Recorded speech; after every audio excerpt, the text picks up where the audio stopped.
Ouf, ça dépend sur quel sujet, hein, c'est très compliqué. Dans ta Il y a construction. trop, il y a trop de. Oui, mais c'est trop compliqué. C'est trop vraiment compliqué. Ben, évidemment, si on prend le XXe siècle, moi je trouve toujours que Russell, d'une part, et Chomsky, d'autre part, sont des bagages intellectuels importants. Mais je me rends compte que, par exemple, commençons par Russell. Beaucoup de ses ouvrages sont pratiquement épuisés en France. Si on prend, enfin, ils ont été publiés en fait dans les années 50, mais on ne les trouve plus. Histoire de la philosophie occidentale. C'est un excellent livre. Moi, je trouve que c'est un excellent livre qui, évidemment, n'est pas toujours apprécié par les philosophes parce qu'il est une volonté de démystifier la philosophie, en particulier la philosophie que j'appelle idéaliste.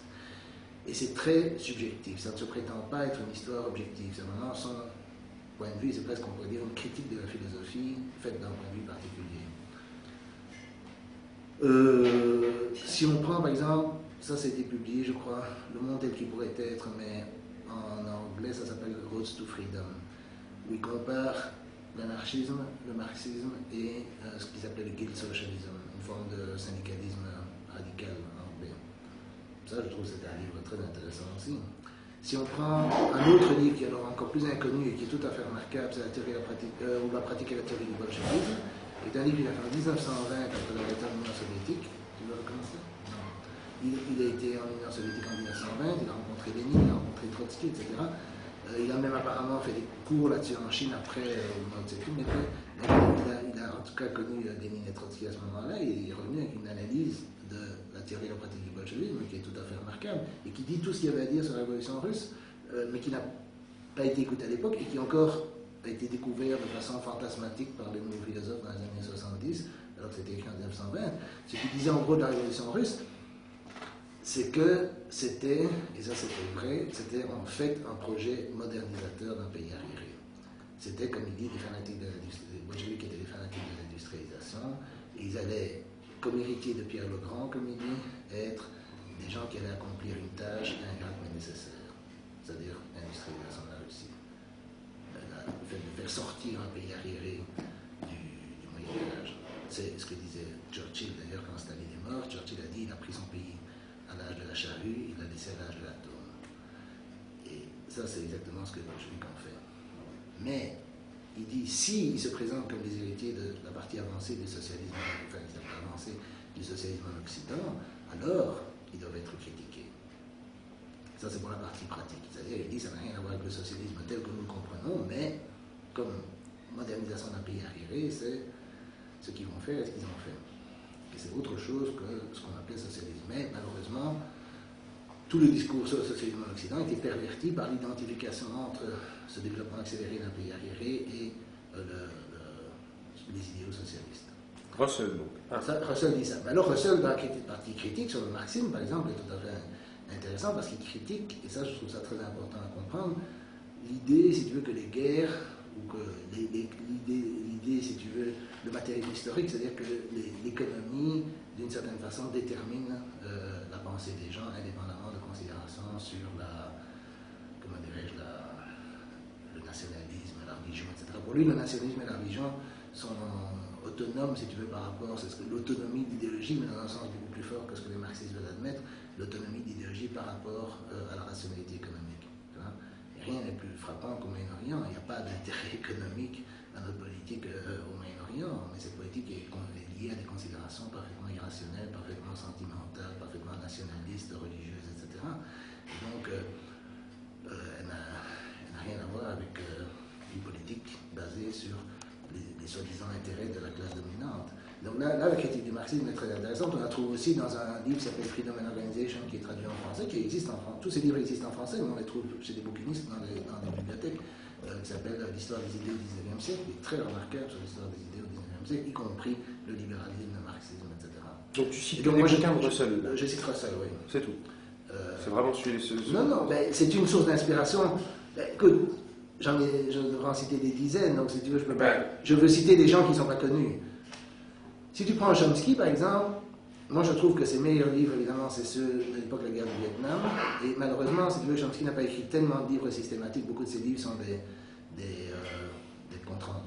collections d'articles, d'accord, ou d'interviews, etc. Mais il en a écrit avec Herman, par exemple, un livre qui n'a pas été traduit en français ou qui a été traduit en partie, puis qui s'appelle La politique économique des droits de l'homme, qui est sur justement, au moment où le mouvement sur les droits de l'homme commence, après la présidence Carter, sur la politique réelle des États-Unis vis-à-vis du tiers-monde, et comme documentation là-dessus, c'est énorme. Si on prend comprendre le pouvoir, c'est terrible. Quand on voit, et alors que dans comprendre le pouvoir, c'est des discours très, c'est des discours avec des militants un peu comme maintenant, si tu veux, c'est un peu à l'emporte-pièce, mais alors si tu prends les notes, il y a les footnotes qui sont gratuitement disponibles sur le web, qui sont aussi grosses que le livre et qui contiennent toute la documentation sur tout ce que la CIA des États-Unis, etc., ont fait au cours du temps. Et c'est assez impressionnant. Alors, je trouve aussi l'important, chez Chomsky, par exemple, c'est le tournant cognitif, c'est-à-dire tout ce qu'il a dit sur le langage et la pensée, sur la pensée humaine, etc., sur le fond, un truc qui échappe de nouveau à beaucoup de discours sur l'être humain en France, qui est le fondement, si tu veux, la question de la nature humaine, le problème de la nature humaine, son débat avec Foucault, etc. Là, lui réintroduit, ce qui est aussi implicite chez Russell, même si Russell n'a pas du tout ce concept, mais qu'une réflexion politique doit se baser sur une idée de l'homme. Si on n'a aucune idée de l'homme, alors on ne sait pas savoir ce qu'on va faire de la femme, évidemment, mais c'est en générique. Si on n'a aucune idée de l'homme, on n'a aucune idée de ce qui est bon pour l'homme, de ce qui peut être bon, on n'a aucune idée de ce qui peut être une bonne société. Or, la question de ce qu'est l'homme a disparu du discours politique pratiquement. Tout est supposé être une construction sociale, une production sociale, etc. Mais s'il y a une production sociale, pourquoi on préfère une à une autre, tu vois? Si les hommes sont infiniment malléables, que peut-on reprocher à l'esclavage? On pourrait très bien fabriquer des esclaves qui acceptent leurs conditions d'esclaves. L'idée, c'est qu'évidemment, l'esclavage, par exemple, est inacceptable parce que les êtres humains n'acceptent pas leurs conditions d'esclaves, quel que soit le degré de manipulation, de coercition, etc., qu'on essaie de leur imposer. Et c'est la même chose, évidemment, alors, pour l'esclavage salarié, pour le colonialisme, etc., etc. Et donc, ça, c'est une façon de recentrer le discours politique, si tu veux, qui est importante et que tu trouves à la fois dans ces réflexions sur le langage et la pensée et ces réflexions sur le lien avec la politique. Tout ça, ça se trouve évidemment, je vais faire la publicité pour ce livre, dans Raison contre pouvoir, dans le Paris de Pascal, ou Raison contre pouvoir, qui est où je pose justement des questions sur le lien entre, enfin, sur son approche de l'être humain et sur le lien entre ça et la politique. Tu parlais de Dolman. Maintenant, évidemment, il y a des quantités d'autres auteurs. Hein, je veux dire, comme j'ai dit Voltaire, par exemple, moi je trouve, si on prend les auteurs des Lumières, etc., françaises, il y a énormément de choses intéressantes là-dedans. Mais je voulais insister sur des auteurs. Bon, je pense que malheureusement, les auteurs des Lumières sont peu connus aujourd'hui en France. Je pense que on lit ou on comprend peu Voltaire, Diderot, on les célèbre, l'université Diderot en France, mais je ne sais pas si on étudie beaucoup Diderot ou si on étudie réellement, ou par exemple, si tu prends le rêve d'Alembert, par exemple, sur le matérialisme, ce que signifie exactement le matérialisme, c'est un des meilleurs textes là-dessus, je trouve. Si tu prends, si on prend Dolbach, par exemple, c'est vrai qu'il y a un certain optimisme naïf qui s'exprime, par exemple, dans le christianisme dévoilé, mais sur la religion, c'est un des textes les plus drôles qu'on puisse trouver. Et Dolbach, par exemple, il y a une anecdote où Hume vient à Paris, il rencontre Dolbach et ses amis, il dit c'est la première fois que je vois des athées, et Dolbach dit mais on est tous athées ici. Et chez Hume, l'athéisme est au mieux caché d'une certaine façon. Il est probablement réel, mais il est caché. Et chez les penseurs des Français des Lumières, ils ne se cachaient pas, en tout cas pas entre eux, quoi.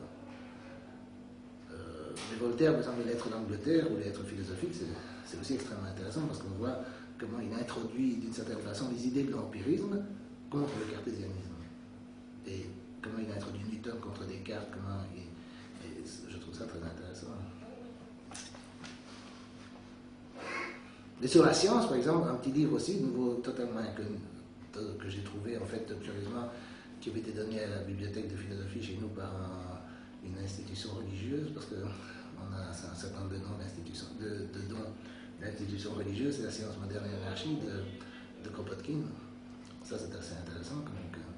Et c'est vraiment intéressant sur le lien encore, sur le lien entre. Mais c'est nouveau un livre, je ne sais pas s'il est réédité, mais il n'est pas très disponible. Et je dis, curieusement, il y avait une institution religieuse qui, au moins, eux, ils voulaient connaître leur ennemi, donc ils avaient acheté ce livre et puis ils l'ont donné à la bibliothèque, et c'est comme ça que je l'ai trouvé.